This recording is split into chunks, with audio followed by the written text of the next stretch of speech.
வணக்கம். இதுக்கு முன்னாடி வீடியோல நம்ம திருவிழாவை பத்தி பார்த்துருந்தோம். கோவில் திருவிழாக்களை பத்தி பேசியிருந்தோம். இது எப்படி ஆரம்பிக்கிறாங்க, எந்த காலகட்டத்தில் இதெல்லாம் நடக்குது. இப்போ ஆரம்ப கட்டமா நோன்பு சாட்டும் போது 15 நாட்கள் சாட்டுன்னு சொல்லி சாட்டுவாங்க. அது ஏன் அந்த 15 நாள் சாட்டு, இதை பத்தி நம்ம பார்த்துருந்தோம். இன்னைக்கு நம்ம மீதியை கண்டினியூ பண்ணலாம். 3 நாள்ல திருவிழா நடக்கும். அந்த 3 நாளைக்கு முதல் நாள் ராத்திரி சாமி ஊர் கிணத்துக்கிட்ட இருந்து சக்தி அழைப்பாங்க. சக்தி அழைக்கிறதுங்கிறது ஒரு கும்பம், அதாவது ஒரு கலசத்துல இந்த அம்பாளுக்கான கிணறு, ஊர் கிணறுன்னு வச்சிருப்பாங்க. அந்த ஊர் தெய்வத்துக்கான கிணறு. மேக்சிமம் பார்த்தீங்கன்னா ஊர் கிணத்துல தண்ணி வத்தவே வத்தாது.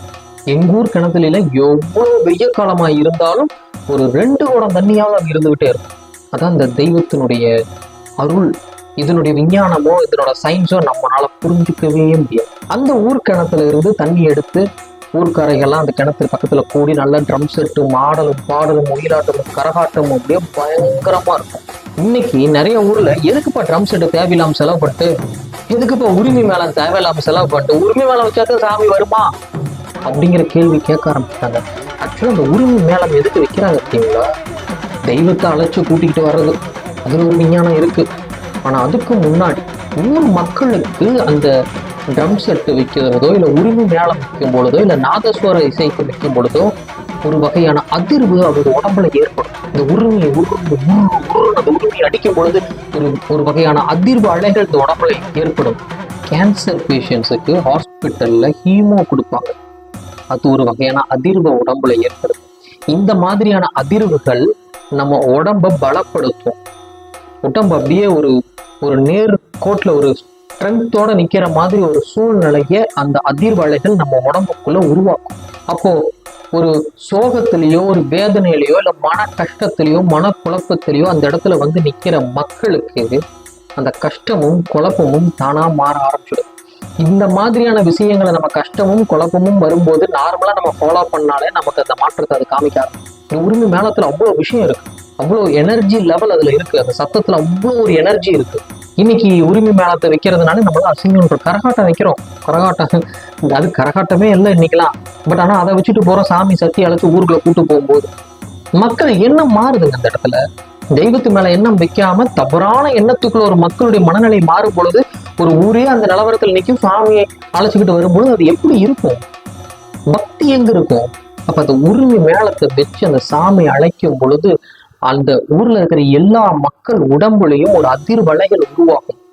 அந்த அதிர்வலைகள் உருவாகும் பொழுது நமக்கு உடம்புல இருக்கிற எல்லா சக்கரங்களும் தானா ஆக்டிவேட் ஆகும். எல்லா சக்கரங்களும் ஆக்டிவேட் ஆகிடுச்சுனாலே ஒரு மனிதன் சிறப்பான வாழ்க்கையை வாழ முடியும். அந்த வருஷத்துக்கு தேவையான அத்தனை எனர்ஜி அந்த ஒரு நாள் அவனுக்கு கிடைச்சிடும். அது மட்டும் இல்லைங்க, ஊருக்குள்ள பகை இருக்கும். ஒருத்தருக்கு ஒருத்தர் பேசிக்காம இருப்பீங்க. சின்ன சின்ன விஷயத்துக்கெல்லாம் பகை பண்ணிக்குவோம். அந்த பகை உணர்வும் கூட ஒரு பகை உணர்வையும் கூட அந்த உரிமை மேளம் தீர்த்து வச்சு உணர்வு ரீதியாக அந்த பகை மாற ஆரம்பிச்சு கொஞ்சம் கொஞ்சமா கரைய ஆரம்பிச்சிடும். அதனால பாத்தீங்கன்னா திருவிழா ஆரம்பிச்சு திருவிழா முடிக்கிறதுக்குள்ள ஒரு பகை ஒன்று சேர்ந்துடும்.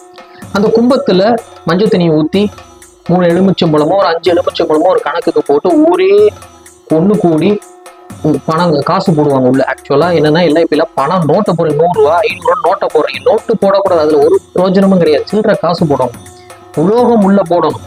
அந்த உலோகத்தை உள்ள போட்டு அந்த உலோகம் அந்த எனர்ஜி லெவல் அப்படியே பயங்கரமா வச்சிருக்கும். சயின்டிபிக்கா ஒரு குடத்தை வச்சு குடத்துக்குள்ள மஞ்சள் தண்ணியை வச்சு அதுக்குள்ள 3 எலுமிச்சம்பழத்தை வச்சு மேல தேங்காயை கமுத்தி வச்சு சுத்தி வேப்பிலையை வச்சிங்கன்னா அந்த இடத்துல பாசிட்டிவ் எனர்ஜி வந்து அப்படியே பயங்கரமா இருக்கும். எனர்ஜி லெவல் அது பயங்கரமா கிரியேட் பண்ணும். அந்த ஒரு நேர்ல நிற்கும் தேங்காய்க்கு அவ்வளவு பவர் இருக்கும்.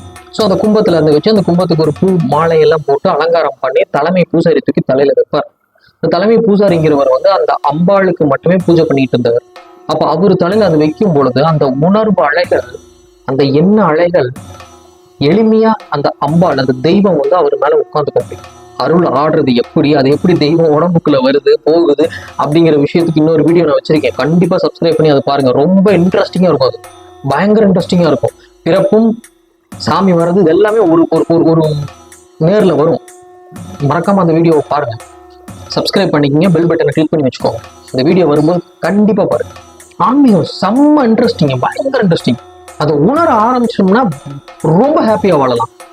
அப்போ அந்த தலைமை பூசாரி தலையில அந்த கும்பத்தை வச்சு அவர் நடந்து வந்துகிட்டு இருப்பாரு. சுவாமி அந்த உரிமையை அடிக்க அந்த உடம்பு அதிர்வாக தலைக்கு மேல ஒரு மிகப்பெரிய ஒரு பாசிட்டிவ் எனர்ஜியை நீங்க வைக்கும் பொழுது அந்த உடம்பு ஒரு நிலையில நிக்காது, அப்படியே உதற ஆரம்பிச்சிடும். சக்கரங்கள் எல்லாம் உடம்புல இருக்கிற சக்கரங்கள் எல்லாம் அப்படியே நேர் கோட்டுக்கு ஈஸியா போயிடும். ஆனா அப்படி அந்த தலையில கும்பத்தை வைக்கணும்னா அவங்க கொஞ்ச நாளைக்கு விரதம் இருந்து வரணும்னு சொல்லுவாங்க. எதுக்காக விரதம் இருந்து வர்றாங்க? சாதாரண ஆளுகள் அந்த கரகத்தை தூக்கி தலையில வைக்க கூடாதுங்கிறாங்கன்னா, சாதாரண ஆளுகள்னால கர்மாவை அவ்வளவு சீக்கிரம் கழிச்சிருக்க முடியாது. தலைமை பூசாரிங்கிறவர் அந்த கோயில விக்கிரகத்தை தொட்டு பூஜை பண்ணிக்கிட்டே இருக்கும்போது அவருடைய கர்மாக்கள் கரைஞ்சு போய்கிட்டே இருந்திருக்கும். சோ அவர் கிட்டத்தட்ட கர்மாக்கள் கம்மியா வாழ்ற ஒரு மனிதனா தான் இருப்பார். அப்ப அந்த கும்பத்தை தூக்கி அவர் தலையில வைக்கும் பொழுது அவருனால அதை தாங்கும் சக்தி இருக்கு. ஆனா ஒரு சாதாரண மனிதன் தலையில கும்பத்தை தூக்கி வைக்கும் பொழுது, கரகத்தை தூக்கி வைக்கும் பொழுது அவங்களால தாங்க முடியாது. அந்த கர்மாக்கள் உடைய ஆரம்பிச்சிடும், ரொம்ப உடையும். கோயில கொண்டு கரகத்தை இறக்கி வச்சுட்டு வந்தோடனே இந்த கர்மா உடைஞ்சிருக்கும் பாத்தீங்களா? அப்போ அந்த பாவங்கள் அதுல அதிகமா இருந்தால் நம்ம அதை அனுபவிக்க ஆரம்பிச்சிடுவோம். அதனாலதான் கரகத்தை தூக்காதரா கஷ்டம் வரும்னு சொல்லுவாங்க. ஆக்சுவலா என்னன்னா, அந்த கர்மா பாவன்ற கர்மா கழிய ஆரம்பிக்கும் போது, நம்ம அதை அனுபவிக்க ஆரம்பிக்கும் போது நம்மளுக்கு கஷ்டங்கள் வர ஆரம்பிச்சிடுது. இதுதான் உண்மை. இதை இவ்வளவு விளக்கமா சொல்றது சிம்பிளா சொல்லுவீங்க. கரகத்தை மாத்தி தூக்குனீங்கன்னா கஷ்டப்படுவீங்க. விஷயம் புரியுதுங்களா? எல்லாமே நம்ம கர்மாவை கழிக்கிறதுக்கு நம்ம செய்யற செயல்கள் தான். நம்ம சேர்த்தி வச்சது புண்ணியம் மட்டுமே சேர்த்தி வச்சிருந்தோம்னா பிரச்சனை இல்லை, பாவங்களும் சேர்த்துதான் வச்சிருப்போம். இப்ப கரகத்தை தூக்கும் பொழுது பாவம் தான் முதல்ல கழிய பார்க்கும். பாசிட்டிவ் எனர்ஜி இறங்கும் பொழுது உள்ள இருக்கிற நெகட்டிவ் எனர்ஜி வெளியேற பார்க்கும் பொழுது பாவங்கிற கர்மம் வெளியே போகும்போது அனுபவிச்சுதான் அது கழிக்கிற மாதிரி வரும். அப்ப கஷ்டம் வந்துடும். இவ்வளவு விஷயங்கள் இதுல அடங்கியிருக்கு. நீங்க கரகத்தை கிணத்து மேட்டுல இருந்து தூக்கி கொண்டுட்டு வந்து கோயிலுக்குள்ள வைக்கிறதுக்குள்ள பல விஷயங்கள் அங்க நடக்கும். அதை அனுபவிக்கணும், உணரணும், ரசிக்கணும், அதோட வாழணும். அந்த சூழ்நிலையில அந்த நேரத்துல அதோட ஒரு அங்கமா நம்ம மாறணும். அப்ப நம்மனால தெய்வத்தை ஈஸியா உணர முடியும். தெய்வன்றது உணர்ற விஷயம், பாக்குறத விட அதை உணரணும். முதல்ல உணர்ந்தாத்தான் நீங்க பார்க்கவே முடியும். அந்த தெய்வத்தை நம்ம அப்பதான் உணரவே. அப்ப அந்த கும்பத்தை தலையில வைக்கும் பொழுது அந்த பூசாரியோட கால் தரையில நிக்காது. ஏன்னா ஃபுல் பாசிட்டிவ் எனர்ஜி, எல்லா மக்களுடைய எண்ண அலைகள் அந்த கும்பத்து மேல இருக்கும். அந்த கும்பம் ஆல்ரெடி விக்கிரகமாட்ட ஒரு பாசிட்டிவ் எனர்ஜி அதை கிரியேட் பண்ண ஆரம்பிச்சுடுவோம். இயற்கையாவே அதோட எனர்ஜி லெவல் பாசிட்டிவா கிரியேட் பண்ண ஆரம்பிச்சிடும் நீங்க வச்சிருக்கிற பொசிஷன்ல. ஸோ அதுக்கு மல்லிகை பூ எல்லா பூக்கள் போட்டு நிறைய அதுக்கான பூஜைகள்லாம் பண்ணும் பொழுது அதுக்கு இன்னும் பவர் அதிகமாக ஆரம்பிச்சிடுது. சுத்தி எல்லா மக்களுடைய எண்ணங்களும் அந்த கும்பத்து மேல தெய்வமா நினைச்சு நிற்கும் பொழுது அதுக்கு பாசிட்டிவ் எனர்ஜி பல மடங்கு கூட ஆரம்பிச்சிடும். அதை தூக்கி பூசாரி தலையில வைக்கும்போது அந்த பூசாரி தாங்கும். அவர் அதை தாங்க முடியாம அதை ஆடிக்கிட்டு ஓடிக்கிட்டு கீழே தள்ளி மேல தள்ளி அந்த உடல் தாங்கதை ஃபுல்லா உடம்பு ஃபுல்லா பாசிட்டிவ் பரவ ஆரம்பிச்சிடும். ஷாக் அடிச்ச மாதிரி பரவ ஆரம்பிச்சது. உரிமை வேற அடிக்கிறதுக்கு அதுக்கும் அப்படியே திக்கு எரிய அந்த உடம்பே. அந்த வேகத்துல அந்த மனுஷன் அந்த கும்பத்தை தூக்கிக்கிட்டு அப்படியே ஒட்டியாருவ கோயிலை நோக்கி. அந்த நேரத்துல அங்க இருக்கிற மக்கள்கள்ல ஏதாவது ஒரு தவறு, ஏதாவது ஒரு விஷயம் தப்பா இருந்திருந்ததுன்னா அந்த தெய்வம் அதை சுட்டி காமிக்கலாம். ஏன்னா அது பாசிட்டிவ் எனர்ஜி. பாசிட்டிவ் எனர்ஜி அப்படின்னால நல்லதை மட்டும்தான் பார்க்கும், நல்லதை மட்டும்தான் செய்யும், நல்லதை மட்டும்தான் நடத்தும்னு நினைக்கும். அப்ப ஏதாவது ஒரு தவறு நடந்துருந்துச்சுன்னா அதை சுட்டி காமிக்காது. இன்னைக்கு இருக்கிற காலகட்டத்துல அது வேற மாதிரி பண்ணிக்கிட்டு இருக்கிறாங்க, வேற மாதிரி போயிட்டு இருக்கு. நம்ம அந்த கான்செப்டுகள் எல்லாம் போய்க்க வேண்டாம். ஆனா இந்த கரகத்தை தலையில வச்சு ஆடி வரும் பொழுது நடக்கிற விஷயங்கள் ஒவ்வொன்றும் அனுபவிங்க, ரசிங்க. அது கூட நீங்களும் வாழ ஆரம்பிச்சுடுங்க. அந்த உணர்வோட ஒன்னா கலந்துருங்க. அந்த காளியோட ஒன்னா அங்கமாயிருங்க. இந்த காளிகாம்பாளுக்கு ஒன்னா நீங்க எல்லாருமே ஒரு அங்கமா இருந்து அதை கொண்டுட்டு வரும் பொழுது அந்த தெய்வம் எவ்வளவு ஒரு கொண்டாட்டத்துல உள்ள வரும். வர்றது மட்டும் இல்லாம ஊர் மக்களுக்கு எவ்வளவு ஒரு கொண்டாட்டத்துல செஞ்சு கொடுக்கும் தெரியுங்களா? அதை உணரணுங்க. அப்படியே அழுக வந்துடும், அப்படியே உடம்பெல்லாம் சிலிர்க்க ஆரம்பிச்சிடும், விளையாட ஆரம்பிச்சிடும் உடம்பு. நம்மளோட சக்கரங்கள்லாம் இயங்க ஆரம்பிச்சிடும். அந்த திருவிழா முடிஞ்சு நீங்க வெளியில வரும் பொழுதே உங்க உடம்பெல்லாம் ஃப்ரெஷ்ஷா இருக்கும், அப்படியே புதுசா பூத்த மாதிரி இருக்கும். ஆக்சுவலா இதெல்லாம் நம்ம டெய்லி நம்மளே உருவாக்கிக்க முடியும். சாதாரணமா குடும்பத்துக்குள்ள இருக்கிற ஒரு மனிதர்னால தன்னால தானே உருவாக்கிக்க முடியாதுங்கிறதுக்காகத்தான் வருஷம் ஒருக்க திருவிழா கம்பல்சரியா எல்லாரும் வந்துடணும், கம்பல்சரியா தன்னுடைய சூழ்நிலைகளை எல்லாரும் மாத்திக்கணும் அப்படிங்கறதுக்காக அதை வச்சது. ரொம்ப நீங்க பணங்கா செலவணுங்கிறது செய்ய வேண்டிய அடிப்படை விஷயங்களை நீங்க செஞ்சாலே போதும். அந்த கோவிலுக்கு அப்படின்னு நல்லா விளையாண்டு ஆடி பாடி அந்த கும்பத்தோட அந்த உரிமை மேளத்தோட ஒரு ராத்திரி ஆயிரும்.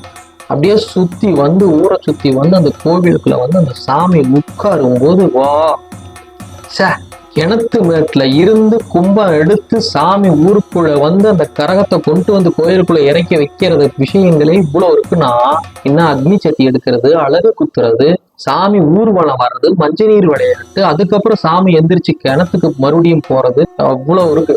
எப்படி இருக்கும் அக்னி சட்டி எடுக்கிறது, அழகு குத்துறது, இதனோட விளக்கங்களை பத்தியும் நம்ம அடுத்த வீடியோல சந்திப்போம். நன்றி, வணக்கம்.